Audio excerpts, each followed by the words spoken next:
Blog Talk Radio. Hi. Right arm. All right. Hi, that has to be George. George. This is a girl, George, and the Dragons Radio One and Show. only girl, Today George. is our birthday party for me and Helios Creed. We're both Scorpios.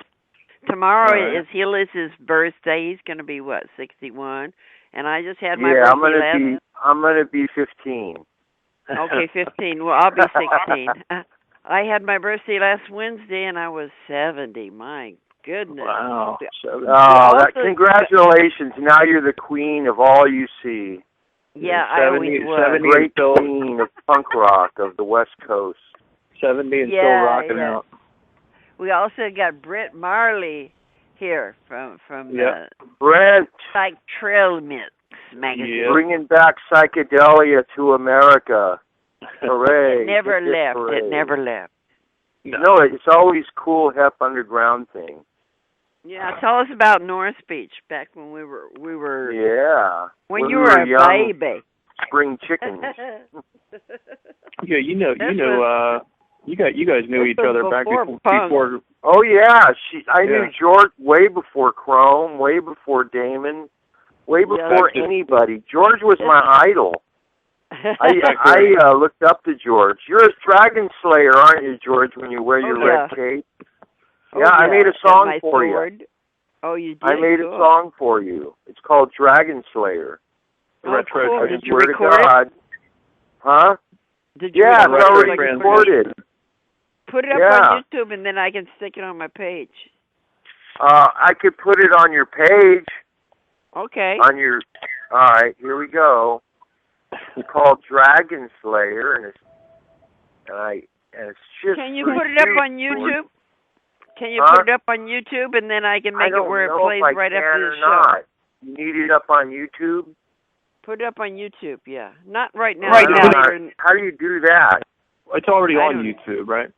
Ask Brent. Well, Brent can do it. It probably is, Yeah, let me. Brent can do it. We'll do this after the show. Brent, can you do it? I'll send it to you. Yeah, I can find it. I'll put it on there. Yeah, that'll be great. That'll be right great. On. Yeah, this is for George. Where do you want it? On your mail or your where do you want me to send it, Brent? Your mail or your? I can find it. Don't worry. I know how to find that one. I got it. I'll send it to you. Okay. Okay, so me and Helios met back in 1974 at Gulliver's. That's true. Gulliver's Tavern. We used to play at. Helios acoustic days, right? You're just doing your acoustic I was playing basically acoustic guitar, and George was my idol. Isn't that cool? Yeah. Did you ever record any of those old acoustic ones before Chrome? Do you have any recordings of that stuff? Gee, not very much. Did we record anything, George? No, I don't think so. Maybe Sleeper did. I didn't know much about recording back then, All I knew is about, I didn't have any recording equipment or anything. Pretty lame, huh? I had some amplifiers, but I had just gotten off the road with Doc Hook and Mezz's show, and I had been in Nashville for 3 years, and then Star took off on her own, and I went back to North Beach, which is where I started. I started playing in North Beach in the first place back in about 1966. That was so magical back then. Yeah, it was great. It was really great. A lot of acid back then. Oh yeah. I'm sure. Orange. Well, there's going to be a lot more too. I'm sure that influenced music a bit. Yeah. There's a lot of young chemists out there. How was your trip to Europe? Didn't you just tour Europe? Oh man! Put it this way: that we did the circuit we did was hard on young people, and we're like in our 50s and 60s, But I tell you what, we didn't drink or party very much, just on the last show. But we were fried, man. Some of them couldn't even some of the younger bands couldn't do the last show, but we did. It was in London. It was great. The Sex Pistols were there and everything. I saw video footage of that London show. You guys were on fire then. Really? Yeah. I sent you the festival in Spain. I can't even pronounce it. Brent. The Primavera Festival. And I sent you Dragon Slayer too. It's on your page. Oh, great. That sounds good. Yeah, I sent George a song. It's on your page now, Brent. Okay. Yeah, the Dragon Slayer. I know that one. Yeah. Cool. Yeah, it's pretty cool. Yeah. George was a big inspiration for me when I was a young, influential, how do you say it, She took you under her wing. There was this really, she was just unafraid of anything on stage. She was fearless, and she made everybody laugh. Whatever she wanted the crowd to do, they would do it. You know what I mean? Well, I usually drug them all up on stage with me and made them do it with me. Yeah, half the time they'd be up on stage with George, Yeah. And this was back in, what year was it? About 74, 73 is when I came back up. And George looked all punk rock with punk rock haircut and total punk rock on stage, And she was actually the first punk rocker in San Francisco. Absolutely, even before Prime. I went to London in about 1974, and I met Chrissy Hines. She was working at a store that sold these punk outfits, which I had never seen before. That little short skirt, the punk skirt. Oh, yeah. I bought from her. Could I forget? She didn't have a band yet. She was trying to get together a band, and I bought that outfit at the store. I think it's called Sex, that store that Malcolm, whatever his name is. Malcolm Chrissy Hines was pretty cool, man. Is pretty cool. I brought that back from London, and I was the first one wearing the punk outfit before. Yeah, I was going to say I saw. Opened. Yeah, I saw pictures like early on, and you had that punk look going before. In about 74, before the Mabuhay was. Oh yeah, Sex Pistols were like 76, right? Yeah, 76, 77, right? Yeah. Yeah. Yeah, this is before that. and me and Chrissy Hine became friends. I stayed at her house for about a week or so because she says, well, if you need a place to stay while you're here, you can stay at my house. And so the guy that I had come over, the rich guy that had taken me over there, said, well, I've got to go back to work, so you come back when you want to. And I wasn't going to pay $100 a night for the hotels that he was paying for. So I called up Chrissy and I stayed at her house for free. Well, he was rich and he paid for the hotels. Oh yeah, the nice one. He wasn't at the Riviera. And we have separate rooms. I says, well, I'll go over there with you if we have separate rooms and I have my ticket coming back. He was a fan of mine. He says, you want to go to London? I said, sure. So I said, but I have to have a ticket coming back and we have to have separate rooms. So he was paying $100 each for his room and my room. And so when he came back, he gave me a couple $100. Said, "Well, come back when you want to. I got to go back to work."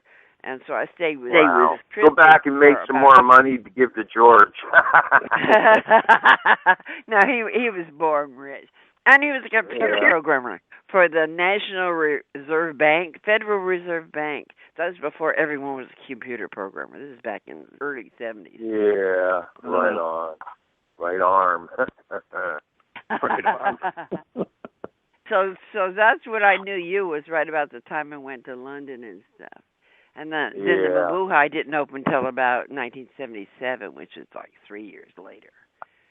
Yeah. But we already played had that the Coffee thing down Gallery right across the street from the MAB. Remember that? Well, the Coffee Gallery is up on Grant. That's where I first started playing. I played there for years. What was on Broadway? What was the place? Well, the on Broadway was above the MAB, a big club. I played there once. That was the on Broadway. What was the place that where was the Coffee Gallery? Was up on Grant Street. It was about a block above I thought it was Gulliver's. Up on Broadway. I forgot. No. That was the The Stone was across the street from the Mabuhay. Yeah, the Stone. Yeah, that's where that's where I saw the Stranglers back in the day. Yeah, that was a real big club there.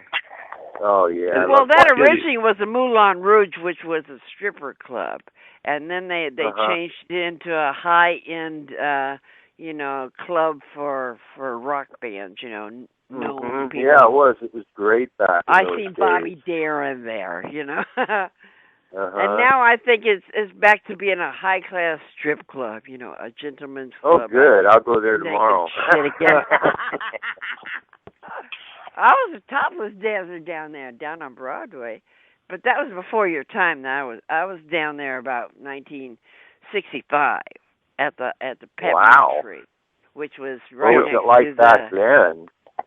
Oh, that's when Carol Doe was going big, and Peppermint Tree. I remember Carol Doe. I used to didn't hang out with her, but every time I was at the bank, she would be right behind me, and we'd be talking. With a bag of money. when on payday, she'd be right there. She was a nice lady. Well, the Peppermint Tree held like 500 people. It was a big, big, big club. It was the biggest one on Broadway.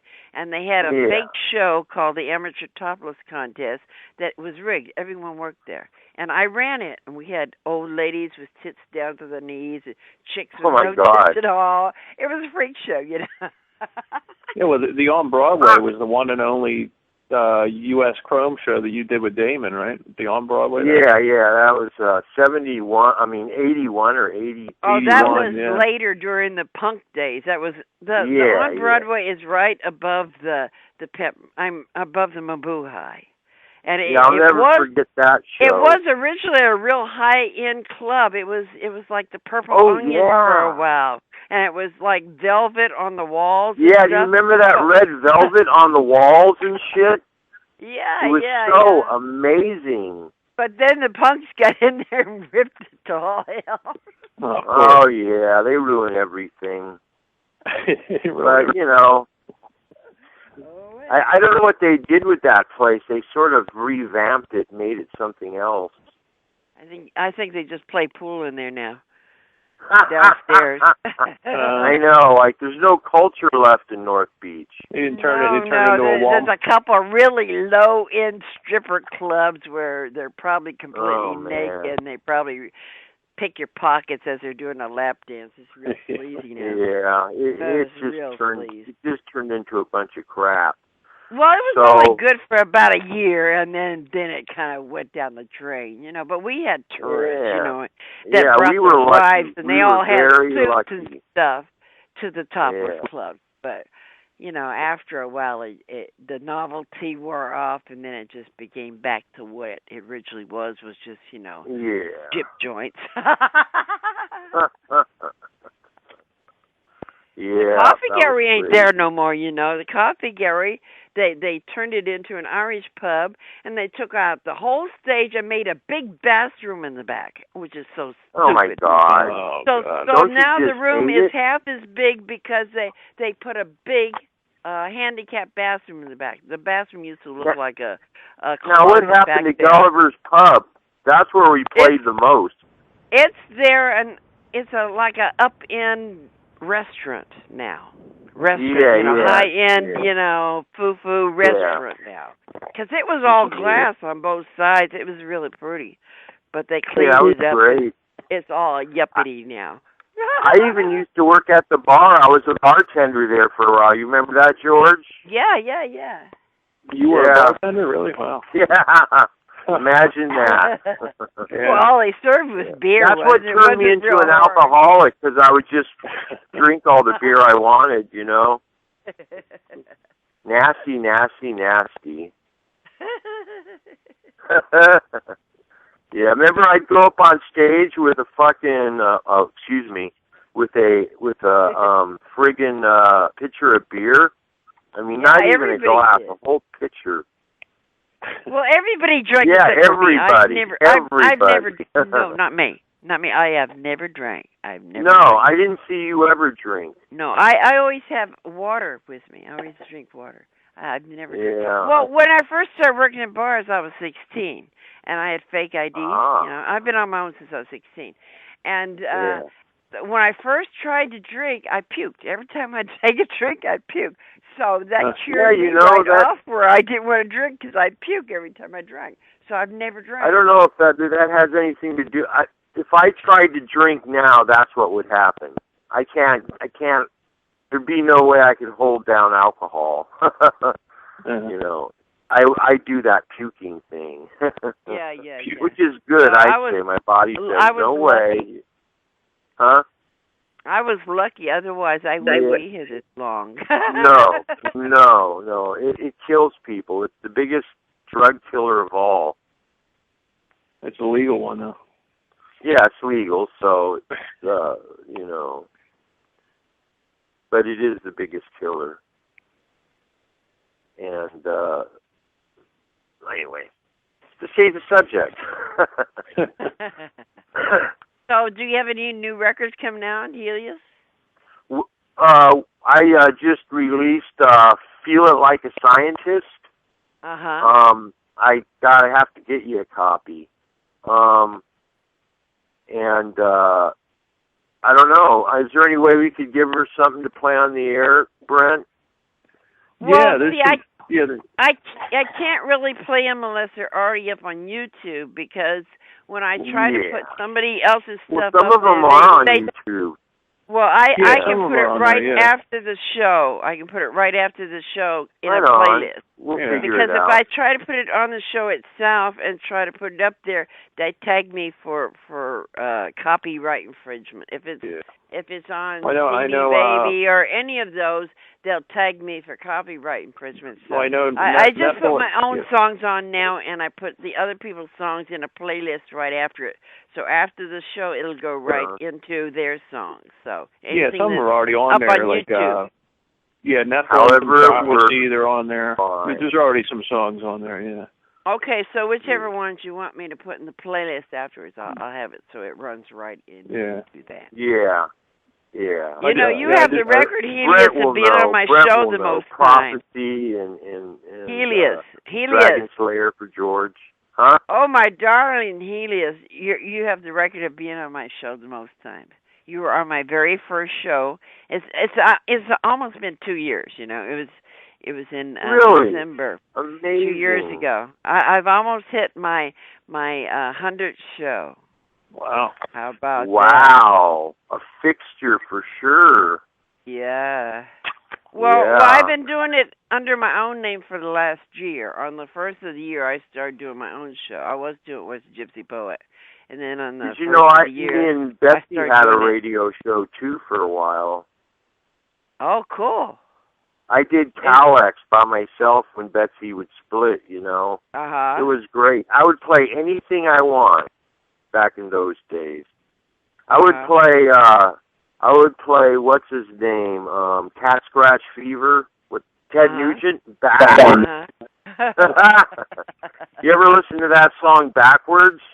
Wow. What's it say? It's pretty good. I like his Amboy Duke stuff. Better than forward. His Amboy Duke stuff is better, I think. Yeah, that's what I heard. I heard. He's like the biggest redneck in rock and roll, isn't he? Yeah, he really is. Yeah, he's who are your influences, Helios? Where did you get your? Man. Well, you know, my acoustic influences were you, Sean Phillips, and I loved Jethro Tull back in the early days. All the folk singers like Bob Dylan and, you know, all the people you like, you know. And, all the people that were great on acoustic guitar. Because I was doing acoustic and electric. And remember when Sleeper did, we had the Ozone Band? Yeah. George? That was the first time they ever played electric guitar with somebody on stage. Well, that's when I knew you, is when you were playing with Sleeper, and you were playing electric lead with him. And he was doing things like Winnie the Pooh, that Christopher Robinson stuff. So it was really, really sweet slow stuff, quiet stuff. Yeah, I did a lot of love songs too. You know. Yeah. Crooning and stuff. That's where I learned all that crooning stuff. You know, because when you're playing acoustic, you could do so many things that you just don't do on electric. You know. Yeah. You know what I'm talking about, yeah, George. Yeah. You're the master of that, whole thing. Yeah, she is too, Brent. Yeah. So how did you get into the psychedelic?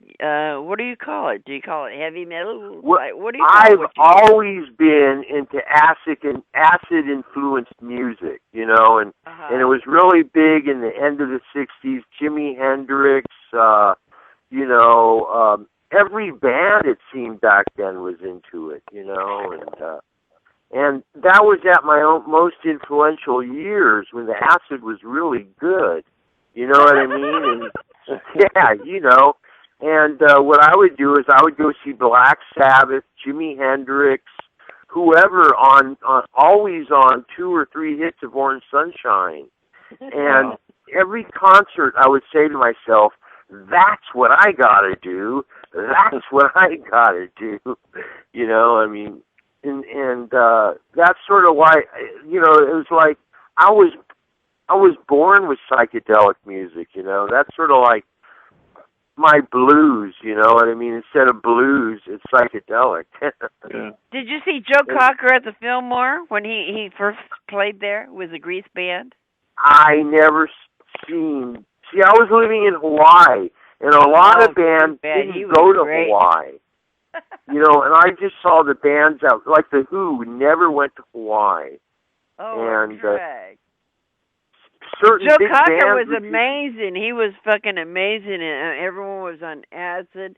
And yeah, I seen him at the Woodstock film. They really feature him pretty well in that. It would have been better if you were there on acid. Yeah, I know. I said that's what I would be. I would do that. But, George, I was sort of growing up in Hawaii from the age of 14 to 21.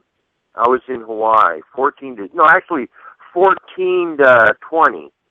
Are you a surfer? When I was 21, I was in San Francisco, starting to watch George do her show. Girl George. So I corrected you, huh? George was the first one you met in San Francisco when you went over there? Well, I was walking down the street one day, and I saw this lady in a red velvet cape with a sword, and I go, what the fuck is this? And I followed her, and she was going to do a show, and she had a guitar case, and she did a show, and I watched her show, and she packed the place, you know what I mean? Yeah. And I go, wow, look at this. And she had no fear. She was just up there doing her show. Had the crowd in the palm of her hands. It was great. And how many shows did we do together, George? Oh, I don't know. It's for about a year or so. We used to play there every week. We had our own night. Yeah. I wasn't very popular. I got Tuesday nights, which was the worst night, and George would always get Friday and Saturday night. I must admit, I was a little jealous of George, but in a good way, in a very good way. Did you guys ever collaborate? Like you play acoustic? That's what I mean. How we collaborated, George, a few times, didn't we? Yeah, I think like Gulliver's. At Gulliver's, they used to come in on my shows, and I come in on their shows too. We were all sort of play together. Oh, okay, that's cool. And didn't we just had our night that it was our trip. We could do what we wanted to, but the others would play on. Oh, sorry. George, didn't Sleeper, you and me do something once at Gulliver's? Yeah, I'm pretty sure we did. Yeah. Your memory's about like mine, just like, reaching out there. But I do remember playing with George a few times, quite a few times. Well, I remember when I first met Sleeper, I I was on acid. So you were probably with them because the two of you were playing together at the time. Oh yeah. I loved playing with Sleeper. He was natural. And I loved Sleeper on acoustic guitar. He was incredible. And I wrote a song called, what was it called? Oh, fuck. I wrote this song, and he really dug it, so I just sort of gave it to him, you know. We did that a lot. We would give away each other's songs. Remember Clam Chowder or John? He did, what was it called? Them. You remember Clam Chowder, right, George? Yeah, I remember them. John, he was crazy. Yes. Those guys were in Chrome. Those were the guys that got me in Chrome. John Lambden. Yeah. Yeah, John Lambden. He did that song where I went downtown to see my favorite social worker. She was standing on the corner, Dublin as a hooker. Remember that one? Yeah. Matter of fact, I think you sang that a couple times. Probably. Yeah, you sang everybody's songs that you liked. Yeah, we all switched around songs and stuff. Yeah. Our time is just about up. So thank you for coming in, and happy birthday, Helios. Happy birthday. Thank you very much, George. When's your birthday? Is it tomorrow? The 3rd. Tomorrow. Okay. Yeah. Okay. Happy birthday. You doing anything special or what? Well, you could buy me a Ferrari. Okay, thank you for calling. This is George. It was my pleasure, George. It's always a pleasure to talk to you. Yeah. Thanks for having me on. Yeah, I love talking to you, too. Great talking to you, too, Brent. I wish we had more time to... You should give me a call, Brent. Yeah, I'll be around tonight if you want. I'll give you a buzz. All right, right on. Yeah, it's wonderful. We ought to do this again and again. Yes, we will. We'll do it again and again. Okay, this is the girl, George, and the Dragons Radio Show saying, see you later, alligator. And we'll get you those songs right away, George. Yes, do that. All right.